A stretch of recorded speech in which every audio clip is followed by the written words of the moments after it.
Hi, my name is Andrea. This is our model Ray. She's a nice little hunter mare that also had a nicely prepped mane. We braided her all the way through beforehand, and you can see that she has nice even set of braids down her neck. She is a chestnut, and so we braided her in a brown yarn to match. And this is Joe, and he is my model for some hunter braids. So starting out hunter braiding, you need a mane that is better prepared for these smaller braids. They are a lot more intricate to tie up. And if you don't prepare the mane, it's going to be a lot more difficult. It's really not going to turn out as well, and it'll probably be a lot itchier for the horse. Now Joe has been to some horse shows, and he already has a beautifully prepared mane. So we don't really need to pull it, but I can show you. Pulling is what we'll do to sort of even out the thickness. When there's spots that are a little bit too uneven, but it's good. It's a good idea to just sort of take a feel of the mane to know where there might be thick spots or where it might be thinner and more rubbed out. If you did need to pull a little piece, it's good to go small amounts at a time and try to take from a wider section.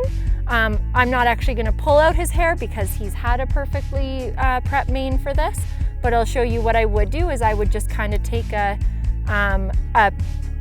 chunk of hair across. I'm going to go for the longer pieces. So in this way you're both thinning it and shortening it at the same time.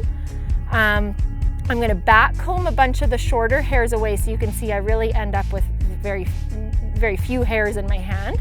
I'm going to wrap it around this comb. These metal pull combs are really good for this. I'm going to wrap it around this comb, and then I'm going to pull up as much as I can.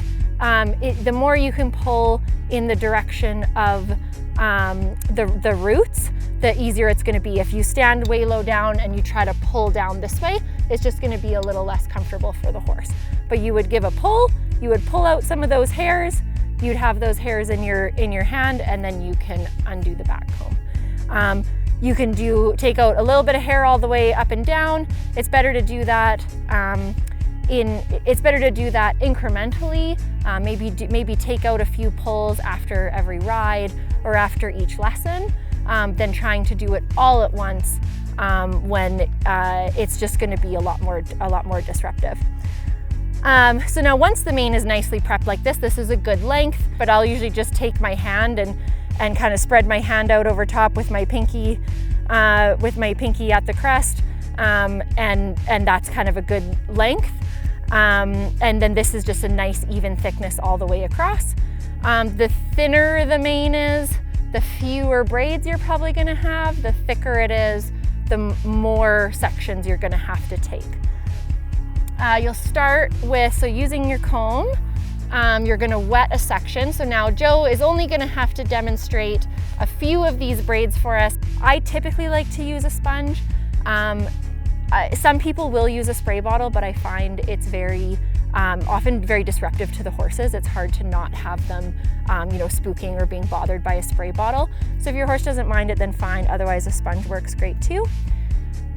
The wetter the mane is, the easier it's going to be to make the hair sit properly. I'm gonna take a few sections up at the top, and I'm just gonna pin the rest of the hair back here. So we're just gonna work with this top section here just to kind of keep it out of the way. When you're choosing your sections for your hunter braids, the most important thing is consistency.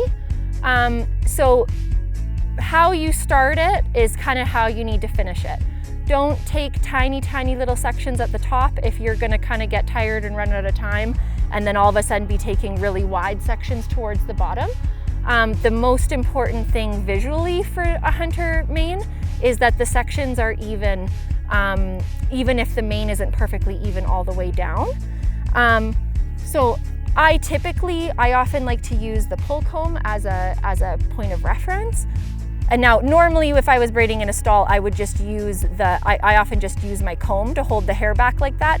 Because we're dealing with a little bit of wind and him moving around, I'm just gonna use a clip to hold this back and out of the way because I might lose my comb on the ground. Now we're gonna try and take 3 equal sections so that you have 3 equal strands in the braid. And this is just another three-strand braid. The important thing when you're starting these is the tighter you can get them to the crest, the more secure your braid is going to be. Now, at some point you want to add in the yarn. I'm going to use a nice contrasting gray here so that it stands out. You can braid hunters in contrasting colors. It's become, it's kind of gone in and out of trend. It's very much back in trend, especially like for hunter derbies and spectaculars and classics and special classes to do colored braids. So now if I did add in, if I was going to use a colored yarn like purposefully on him, say I wanted him in a really nice burgundy or a green or a navy or something like that, I would not add the yarn in too early, because you can see this color in the braid, and I only want it to show up on the tie-up. For the purposes of this, if I was just using regular black yarn, I could add it in as early as I want, especially if there was, say, a bit of an uneven strand and I wanted to add a little bit of thickness. So here I'm going to braid down. Some people choose a specific number. A lot of people will say like 9 or 10 twists is about right. Once you're down to the bottom, you again want to make sure that you've separated your yarn from what we call the tail of the mane or of the braid. Make sure those are separated, and then when you go to do your knot, the wind's taking it from me here. We're gonna knot it around once, and I'm gonna make sure that when I tighten up that knot, that it's underneath the braid. So that keeps the tail all nice together and the yarn out separate. Okay, so same, I'm going to do my next braid. You can see I'm gonna take the same width of section. Even if the hair is a little bit inconsistent thickness-wise, try to take the same width of section, because again, visually, even if the braid is a little smaller, a little bit bigger, it's gonna look right when the sections are even down the mane. Once again, I'm gonna take my 3 sections for my 3 strands. I'm gonna make sure those first twists are really even and really secure to the bottom of the crest. And then I'm gonna start doing my twists. I don't know if there's a name for this technique, but it's kind of like middle finger braiding, where I never actually let go of the hair and I'm grabbing the last strand from underneath. It's a little bit faster and it's a little bit easier to keep tension than the kind of like passing over technique that you would for, say, human hair. Once again, I'm gonna add in my yarn here. I'm gonna add in on the underside and then just keep twisting it in. So you can see I've done 2 now. The goal is consistency with your hunter braids. So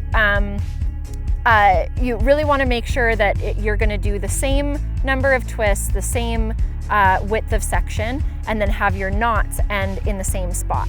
Now I'll show you a couple of, so these are 2 really good braids. You can see this one I added in the yarn a little bit later, so you don't see that color higher up. This would be better if you were gonna do a contrasting color on purpose. Now some common mistakes. So here, I mean, I'll do a wider section just so you can see how visually that it kind of wrecks the picture. So here I'm taking a bit of a wider section. Maybe I got a little tired or I got a little rushed because I didn't leave enough time. And I started braiding a little bigger. Again, adding that yarn in behind to 2 of the strands. I'll often like to add it when I have, when I know there's 2 strands that are a little bit thinner, and the yarn's gonna help add them or even them out. Now here in this case, so here I braided down a little too long. You can see I probably went 1 more set of twists longer. And so here I'm gonna, instead of backtracking, I'm gonna make the mistake of knotting up too high. And so here you can see how that tail splits. The knot is actually not on the bottom of the braid. This is gonna be a lot more difficult to tie up evenly. But here, so what I should have done is I should have ended the braid one twist earlier, or gone back one twist, and tied the knot underneath the braid like these two. So then re-wet the mane as needed. Like we're braiding outside in a little bit of a sunny, breezy day, so the mane is drying out really fast. That'll happen if you're braiding during the day at the horse show. Keep your sponge or your spray bottle nearby, and keep wetting the mane as needed. It really is so much easier on your hands and produces such a better quality, tighter braid. So in this case, I'll take another sort of bigger section, and I can show you, again, I'll use the clip to hold this back. I'm gonna maybe braid this one a little crooked and uneven, so I'm gonna take some uneven sections and I'm gonna braid a little bit off to one side with some uneven tension at the crest. Oh yeah, and then he shook, which is perfect because that helped make it really uneven. And you'll just see that it's just not, it's just not gonna tie up as nice and square as the other ones. So that one was pretty loose at the crest, it's pretty uneven, I'm braiding quite crooked.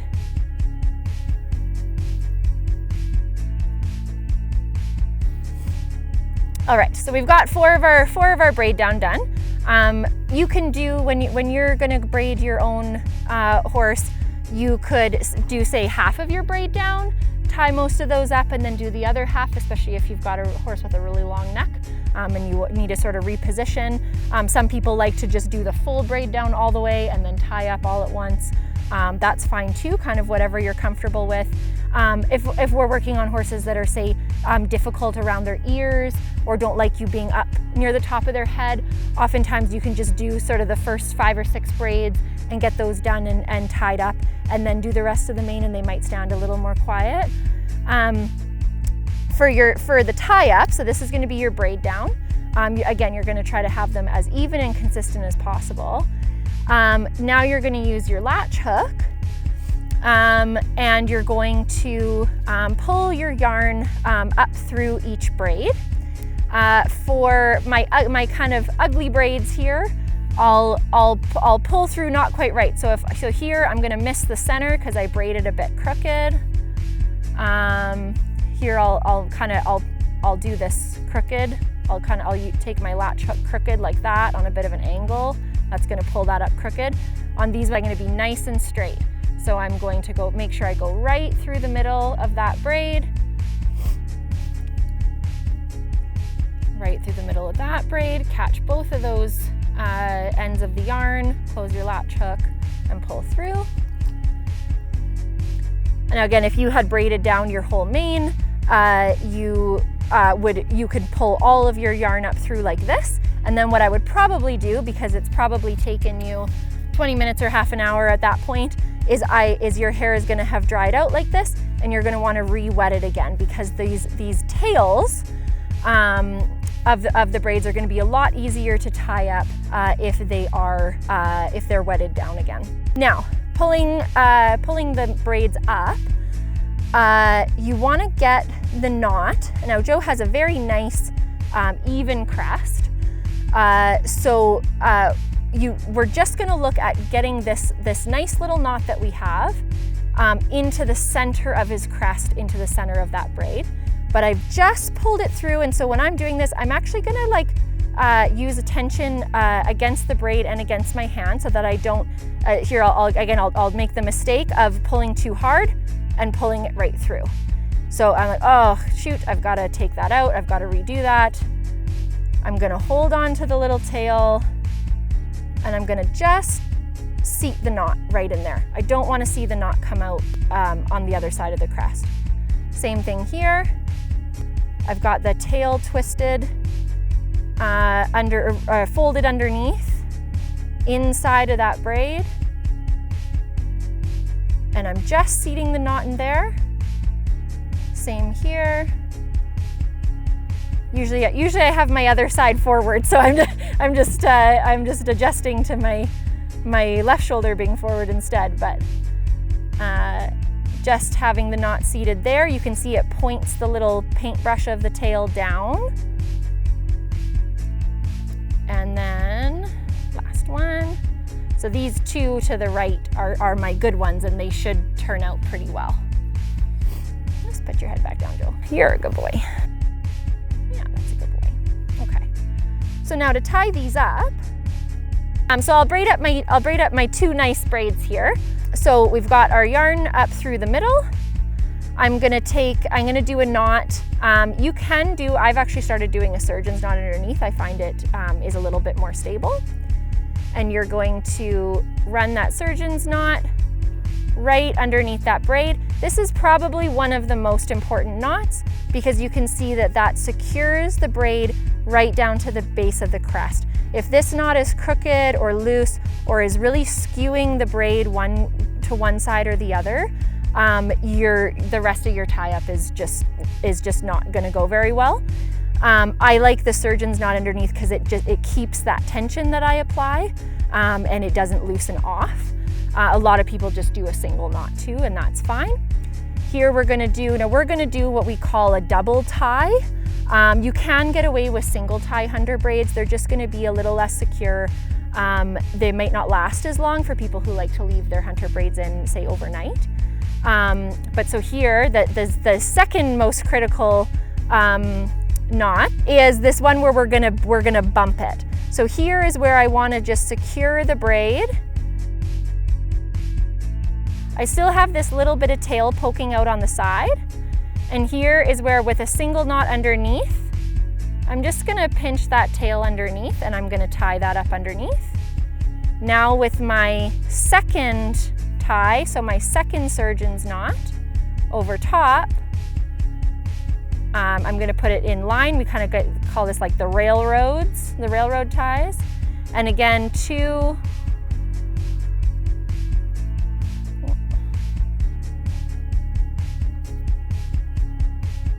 I'm gonna do the surgeons on top to give it its little bump. The rest of that tail if you can, so you can see now that tail is all tucked up underneath.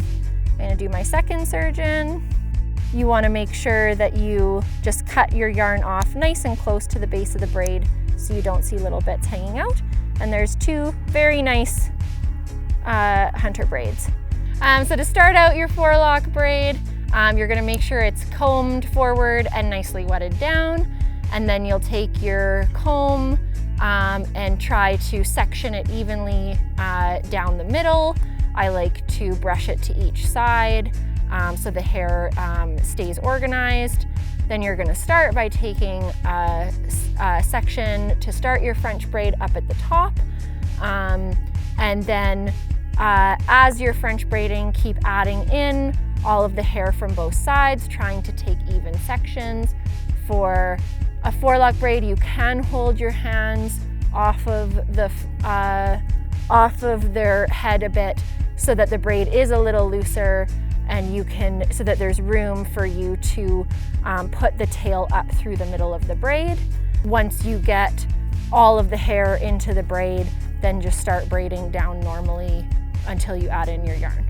So you'll have added in your yarn just how you do for your regular braids. Now you only need to braid down as far as the forelock is long up here. Same thing with your knot underneath. Now here, if their forelock is relatively short this way, you can just use your latch hook. A lot of braiders will use like a twisted wire pull through, or you can use a needle like for dressage braids or jumper braids to fish it through. In this case, he doesn't have a very long forelock, so I'll be able to just hook it through and bring the latch hook down like that. Here I'm gonna make a nice little cinnamon bun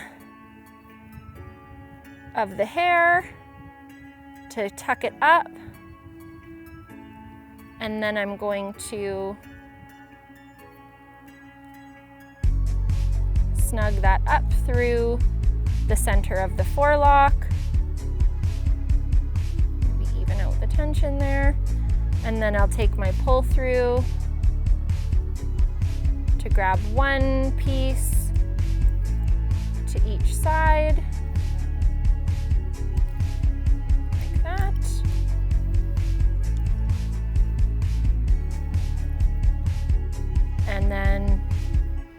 2 knots and cut it off pretty close.